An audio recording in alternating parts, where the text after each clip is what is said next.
యేసుక్రీస్తు నామములో బెతస్తా విడుదల పరిచర్య తరపున మీకు ప్రేమపూర్వకమైన వందనాలు. ఈ దిన వాక్య ధ్యానము, పర్వతములు కదిలినను మనము భయపడము. కీర్తనల గ్రంథం 46వ అధ్యాయం 3వ వచనం. శక్తివంతము శాశ్వతము అయిన ఆశ్రయంగా ఉన్న దేవునిలో మనం ఉంటే మనకు హాని చేయగలిగేది ఏది? మనకు హాని చేయగలిగిన వారు ఎవరు?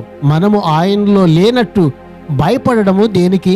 ఇక్కడ వర్ణించబడిన ప్రకృతి సిద్ధమైన విపత్తులకైనా లేక జనాల్లో మానవ సమాజాల్లో తలెత్తే అలజడులకైనా విశ్వాసులు భయపడని అవసరం లేదు. వీటిని బైబిల్లో అక్కడక్కడ పర్వతాలు లేక సముద్రాలు లేక వరదలు మొదలైన చిహ్నాల సహాయంతో సూచించడం కనిపిస్తూ ఉంది.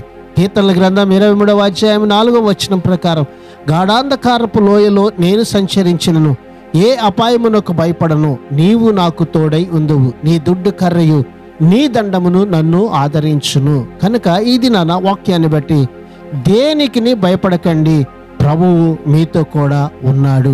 ప్రార్థన. సకల ఆశీర్వాదములకు కారణభూతుడు అయిన మా మంచి యేసయ్య, మరొక నూతన దినాన్ని మాకు ఇచ్చినందుకు మీకు వందనాలు, స్తోత్రాలు చెల్లిస్తూ మేము ఏ విషయంలోనూ దేనికిని భయపడకుండా నీ మీద ఆధారపడి బ్రతికే కృపని మాకు దయచేయమని యేసు పరిశుద్ధ నామాన్ని బట్టి ప్రార్థించి అడిగి వేడుకుంటున్నాం తండ్రి. ఆమెన్.